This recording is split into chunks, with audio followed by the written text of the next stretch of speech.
అందరికీ నమస్కారం. ఈ రోజు మన స్టూడియోలో ప్రముఖ ఆధ్యాత్మికవేత్త, జ్యోతిష్య వాస్తు పండితులు, లలితాదేవి ఉపాసకులు బ్రహ్మశ్రీ నానాజీ పట్నాయక్ గారు ఉన్నారు. గురువుగారితో మాట్లాడేద్దాం. నమస్కారం గురుగారు. శ్రీమాత్రే నమః. గురుగారు, నక్షత్ర ఫలితాలు సిరీస్ లో భాగంగా రోహిణి నక్షత్రం గురించి ఈరోజు మాట్లాడుకున్నాం. చాలా ప్రత్యేక నక్షత్రం అని చెప్తూ ఉంటారు. సో మరి ఈ నక్షత్రం సహజ సిద్ధ లక్షణాలు ఏ విధంగా ఉంటాయి? ఓవరాల్ గా పుట్టిన దగ్గర నుంచి మరణించే వరకు జీవితంలో ఎలాంటి పరిస్థితులు వీళ్ళు ఫేస్ చేయాల్సి వస్తుంది?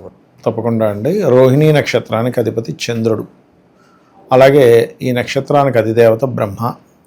ఇది ఆక్స్ అంటే ఒక ఏమంటారు, ఎద్దుల బండి ఆకారం, ఈ నక్షత్ర సమూహం ఆకారంలో ఉంటుంది అని చెప్తూ ఉంటారు.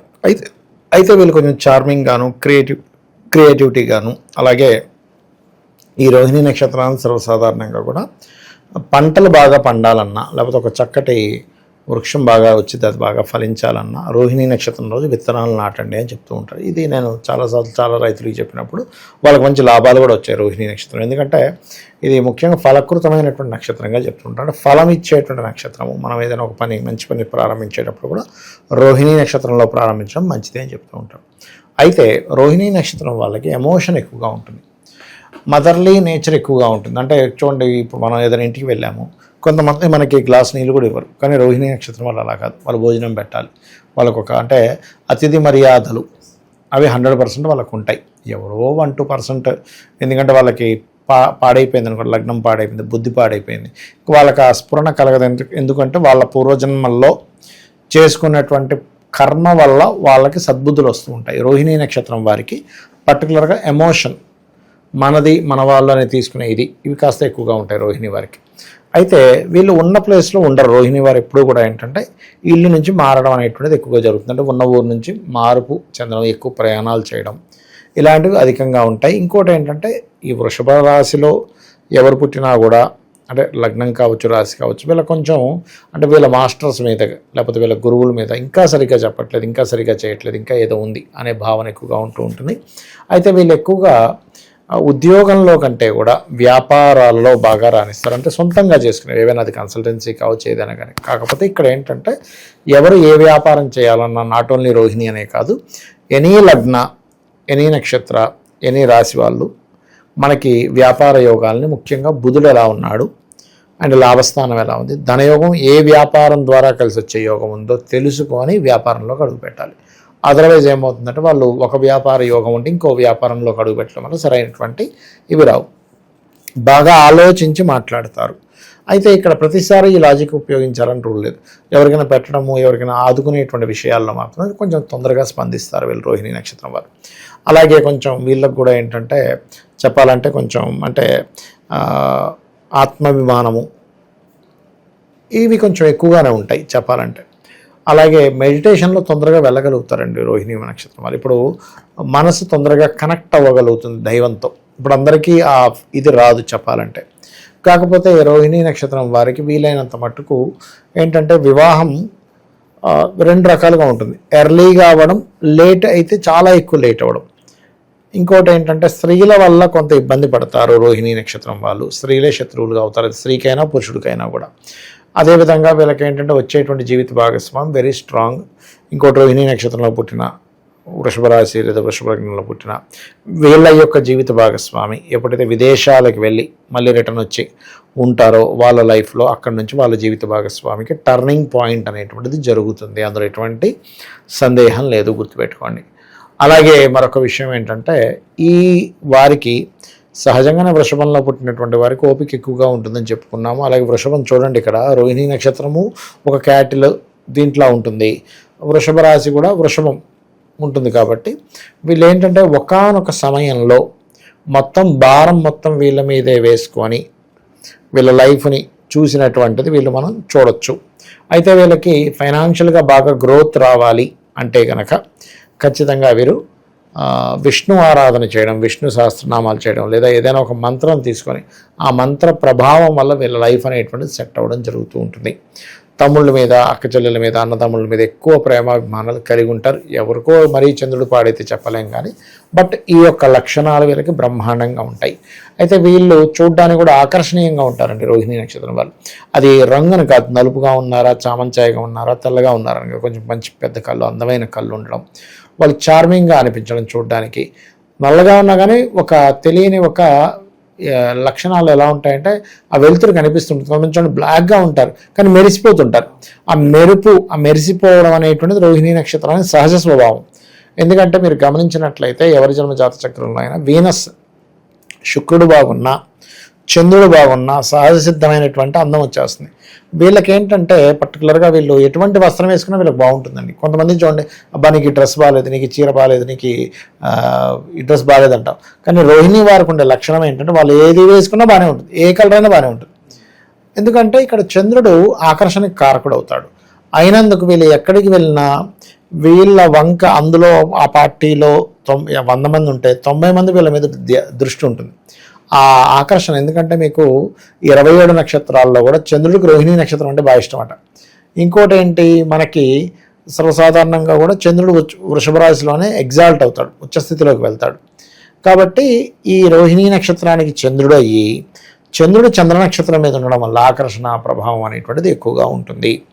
వీళ్ళు ఎక్కువగా food related, creative related, chartered accounting related, transporting related. అయితే ఇందులో ఏది బాగుందో చూసుకోవాలి. ఇప్పుడు శుక్రుడు చంద్రుడు ఇద్దరు బాగున్నారు జన్మజాతకంలో లగ్నం నుంచి, అప్పుడు ట్రాన్స్పోర్ట్లోకి వెళ్ళొచ్చు. లేదంటే ఫుడ్ కనీసం చంద్రుడు బాగుండాలి, లేదా వస్త్రాలు శుక్రుడు చంద్రుడు బాగుండాలి, లేదా ఏదైనా మీడియేటింగ్ కన్సల్టెన్సీ రిలేటెడ్ పెట్టుకుందాం అనుకుంటున్నారు, అప్పుడు గురువు బుధుడు బాగుండాలి. అంటే ఇక్కడ ఏంటంటే మనం ఒక కోరిక పరంగా ఒక దాంట్లోకి ఎంటర్ అవుదామని అనుకున్నప్పుడు ఆ సంబంధించినటువంటి గ్రహం ఎంత బలంగా ఉంది. ఇప్పుడు సింపుల్ అంటే ఏం లేదు, ఇప్పుడు మనకి ఒక టాలెంట్ ఉంటుంది, ఆ టాలెంట్ మనకు ఏదైతే బాగుందో ఆ టాలెంట్కి సంబంధించిన ఉద్యోగాలే వెతుక్కుంటాం. అది ఎలా అయితే టాలెంట్ ఉంటుందో, చంద్రుడు మనస్కారకుడు కాబట్టి చంద్రుడు మనకి మన మనసు యాక్సెప్ట్ చేయాలి, ఏం చేయాలని. ఇప్పుడు కొంతమంది చూడండి, నేను చాలా పెద్ద డాక్టర్ నుండి కానీ యాక్టింగ్లోకి వెళ్ళిపోయాను అంటే వాళ్ళ మనసు యాక్షన్ అంటే యాక్టింగ్లోకి వెళ్ళిపోవడానికి ఎక్కువగా వాళ్ళకి మనసు యాక్సెప్ట్ చేసింది. వాళ్ళు యాక్టింగ్లో బాగుంది అనుకోండి, డాక్టర్గా ఉన్నట్టు కొన్ని కోట్లు సంపాదించవచ్చు. కానీ ఇందులో వచ్చేటువంటి ఆ కొన్ని లక్షలతో కూడా బాగా రాణిస్తారు. కాబట్టి వీళ్ళ తత్వం ఏమిటి, వీళ్ళ మనసు ఏమిటి అంటే వీళ్ళ మనసు ఎమోషన్, వీళ్ళ మనసు కొంచెం ఎక్కువగా కళాత్మకంగా ఉండాలని, వీళ్ళ మనసు ఏంటంటే కొంచెం ఆత్మీయంగా ఉండాలి, మదర్ నేచర్గా ఉండాలి, కుంచితత్వంగా ఉండకూడదు, కాస్త ఓపెన్ మైండెడ్గా ఉండాలి, జెన్యూన్గా ఉండాలి. కాస్త ఒకే ప్లేస్లో ఉండాలంటే ఇష్టం ఉండదు, కొంచెం మారుతూ ఉండాలి, మనం అప్డేట్ అవుతుండాలి, సంథింగ్ డిఫరెంట్గా ఉండాలనే లక్షణాలు ఎక్కువగా ఉంటాయి వీళ్ళలో చెప్పాలంటే. అయితే వీళ్ళకి 99% ఆఫ్ పీపుల్కి తెలివైనటువంటి సంతానం ఉంటుంది, ఇద్దరు సంతానం ఉంటుంది వీళ్ళకి ఖచ్చితంగా. ఎవరికో 1% మనం చెప్పలేం, వాళ్ళకి పంచమ స్థానం పాడైతే దట్ ఈస్ డిఫరెంట్ కేసు. అట్లాగే ఇందాక నేను చెప్పినట్టుగా కొంచెం వీళ్ళు స్త్రీలతో జాగ్రత్తగా ఉండాలి. రుణము, ఎవరికైనా రుణం ఇచ్చారు, ఆ రుణ బాధలు కొంచెం శుక్రవారాలు తీసుకోకూడదు, శుక్రుడు పాడైతే అసలు తీసుకోకూడదు. కాకపోతే వీళ్ళు ఏంటంటే కాంపిటేటివ్గా ఉంటారు కానీ వృశ్చికం వారిలాగే, కానీ హెల్దీ కాంపిటీషన్ ఉంటుంది. అంతేగాని అవతల వాళ్ళని ఇబ్బంది పెట్టేసేంత కాంపిటీషన్ ఉండదు. హెల్దీగానే కాంపిటేటివ్గా ఉంటారు, హెల్దీగానే దాన్ని తీసుకుంటారు కాంపిటీషన్ కూడా. ఆ లక్షణాలు వృషభ రాశిలో పుట్టినటువంటి వారికి రోహిణీ నక్షత్రం వారికి ఉంటుంది. మరి వృషభ రాశిలో పుట్టినప్పుడు ఈ రోహిణీ నక్షత్రం అయినందుకు వీళ్ళకి ఏంటంటే ఏదైనా ఒక విషయాన్ని చెప్పేటప్పుడు కూడా చాలా సున్నితంగా దానికి ఇవ్వడం. ఇంకోటి ఏంటంటే వీళ్ళకి ధార అంటే ఏదైనా ఒక మాట మాట్లాడేటప్పుడు మంచి ఇదనేటువంటిది రోహిణీ నక్షత్రానికి బాగుంటుంది. అంటే వాళ్ళ యొక్క ఫ్లో అంటారు చూసారా, ఆ ఫ్లో అనేటువంటిది బాగుంటుంది. ఇంకోటి ఆ ఫ్లోలో కూడా ఆకర్షణీయంగా ఉండేలాగా, అర్థవంతంగా ఉండేలాగా, మనసుకి తాకేలాగా మాట్లాడేటువంటి లక్షణాలు అధికంగా ఉంటాయి వీరికి చెప్పాలంటే. అలాగే ఇంకోటి ఏంటంటే వీరికి ప్రధానంగా వీళ్ళు ఎంత సున్నితంగా ఎలా ఉన్నా వచ్చే జీవిత భాగస్వామి మొత్తం స్ట్రాంగ్. కాకపోతే వచ్చే జీవిత భాగస్వామి కొంచెం కాంపిటీషన్ లక్షణాలు ఎక్కువగా ఉంటాయి వీళ్ళకంటే కూడా చెప్పాలంటే, అది మెయిన్గా. కాకపోతే వీళ్ళ జీవితంలో ఎక్కువ కెరియర్ పాయింట్ ఆఫ్ వ్యూలో బాగా వీళ్ళు సక్సెస్ అవ్వాలంటే శని భగవాను ఆరాధన ఎక్కువగా చేస్తుండాలి. ధనపరమైనటువంటి మన ఇంప్రూవ్మెంట్స్ కావాలి అంటే మాత్రం విష్ణువుని ఎక్కువగా ఆరాధిస్తూ ఉండాలి, అది మెయిన్గా చూసుకోవాలి. రోహిణీ నక్షత్రంలో పుట్టిన వారు వీలైనంత మటుకు పీస్ ఆఫ్ మైండ్, క్లారిటీ ఎక్కువగా ఉండడం, ఏ విషయంలో అయినా మంచి క్లారిటీ తెచ్చుకుంటే కానీ వాళ్ళు ముందుకు వెళ్ళరు. ఎప్పుడు వీళ్ళు ఏంటంటే వాళ్ళ క్లారిటీ రావాలని ఎక్కువ ఎక్స్పెక్ట్ చేస్తుంటారు. వీళ్ళ భౌతపదం కూడా ఒక్కోసారి నాకు క్లారిటీ వచ్చింది అంటుంటారు. అంటే ఏంటంటే క్లారిటీ వీళ్ళకి ఎక్కువగా కావాలి. వీళ్ళ క్లారిటీ వచ్చేదాకా దాని గురించి, ఎందుకంటే వీళ్ళని ప్రశ్నించుకోవడం ఎక్కువగా ఉంటుందండి ఏదైనా ఒక విషయం మీద. ఇది ఎందుకు ఎలా చేయాలి, ఏం చేయాలి. ఎందుకంటే వీళ్ళకి స్వయం గురువులు అంటారు వీళ్ళని. అంటే వీళ్ళకి ఒక గురువు గైడ్ చేయలేరు, వీళ్ళు ఓన్గా వీరే గురువుగా వీళ్ళు క్రియేట్ చేసుకునే లక్షణం ఉంటుంది. ఎందుకంటే 9 and 10th లాడ్ ఒకడే అయ్యారు. అండ్ అలాగే గురువుకి అష్టమాధిపత్యం వచ్చినప్పుడు ఇందాక నేను మీకు చెప్పినట్టుగా గురువు చెప్పే దాని మీద కంటే కూడా వీళ్ళు సొంతంగా వీళ్ళు క్రియేట్ చేసుకోవడంలోనే ఎక్కువ సాటిస్ఫాక్షన్ పొందుతారు. ఎందుకంటే వీళ్ళకి రీసెర్చ్ మైండ్ ఎక్కువ. ఏదైనా ఒక శాస్త్రం పట్ల ఇలా చేయాలి, ఇంకో రకంగా మనం ప్లాన్ చేద్దామా, ఈ రకంగా ఉంది కదా దీన్ని ఇంకో రకంగా తిప్పి ప్లాన్ చేద్దామా, అలా ప్లాన్ చేద్దాం అనేటువంటి లక్షణాలు అధికంగా ఉంటాయి వీరికి చెప్పాలంటే. అలాగే వీరికి కొంచెం ఏంటంటే హెల్త్ రిలేటెడ్ ఇష్యూస్ ఏమైనా వస్తే కాస్త థైరాయిడ్ రిలేటెడ్, లేకపోతే కొంచెం అనీజీనెస్ రావడం ఇలాంటివి ఎక్కువగా ఉంటుంటాయి. ఇది కొద్దిగా చూసుకుంటుండాలి.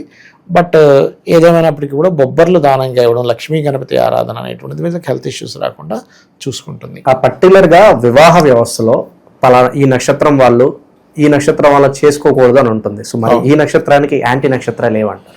ఎప్పుడైనా ఒకటేనండి, నక్షత్రం బట్టి కొంత ఉంటుంది. పూర్తి జన్మజాతకం చూసుకోవాలంటే బుద్ధికారకుడు, ఆత్మకారకుడు, జీవుడు, కర్మ, కాలమోక్షకారకులు, అలాగే వీళ్ళ చంద్రుడు ఉండే నక్షత్రము, ఆకర్షణ ఇచ్చేటువంటి శుక్రకుజులు, ఇవన్నీ చూసుకుంటూ మనం ఎవరినైతే వివాహం చేసుకుంటామో వాళ్ళ పర్సనల్ చార్ట్లో మ్యారిటల్ లైఫ్ అనేటువంటిది ఎలా ఉంది, వాళ్ళకి ఏమైనా 2 వివాహాల యోగం ఉందా, లేకపోతే వీళ్ళకుందా, వివాహం తర్వాత ఉండే మహాదశలు ఏమిటి, అవి ఏమైనా దూరంగా ఉంచేలాగా ఉన్నాయి, గొడవలు వచ్చేలాగా ఉన్నాయి, ఇవి చెక్ చేసుకోవాలి. ఇక ప్రేమించి పెళ్లి చేసుకున్నారు, ఉదాహరణకి ప్రేమించి పెళ్లి చేసుకున్నప్పుడు ఏమవుతుందంటే వీళ్ళకి కొంచెం అప్పుడు ఇలాంటివి కాకుండా వీళ్ళ ప్రేమ మీద నమ్మకంతో ముందుకు వెళ్ళిపోవాలని చెప్తుంటారు. అయితే వీళ్ళకి రోహిణి నక్షత్రం, వారికి ఎప్పుడైనా ఎనీ నక్షత్ర ఫ్రెండ్లీ నక్షత్రాలు కొంతవరకు మనసులను కలుపుతాయి. అలాగే రోహిణి చేసుకోవచ్చు. చాలామందికి ఏంటంటే సేమ్ స్టార్ చేసుకోవచ్చా వద్దా అనేటువంటి కొంత ఇది ఉంది. రోహిణి చేసుకోవచ్చు, కృత్తిక చేసుకోవచ్చు వీరు. అండ్ అదేవిధంగా చూసుకున్నట్లయితే గురు నక్షత్రాలు, పునర్వసు కూడా వీళ్ళు అంటే చేసుకోవచ్చు. అంటే ఇది ఓన్లీ జస్ట్ మనసు కలవడం వరకు నేను చెప్తున్నాను. గురు నక్షత్రాలు అయినటువంటి పునర్వసు కానివ్వండి, విశాఖ కానివ్వండి, పూర్వభద్ర కానివ్వండి, వీటిలోకి వీళ్ళు ఎంటర్ అవ్వచ్చు. అండ్ అదేవిధంగా వీళ్ళు ఉత్తరాషాఢ, కృత్తిక ఇందాక ఆల్రెడీ చెప్పుకున్నాం. అంటే గురు నక్షత్రాలు, ఈ యొక్క చంద్ర నక్షత్రాలు, రవి నక్షత్రాలు అంటే కృత్తిక, ఉత్తరాషాఢ, రవి నక్షత్రాలు. అండ్ అదేవిధంగా కేతు నక్షత్రాలు, అశ్విని, మక, మూల, కేతు నక్షత్రాలు.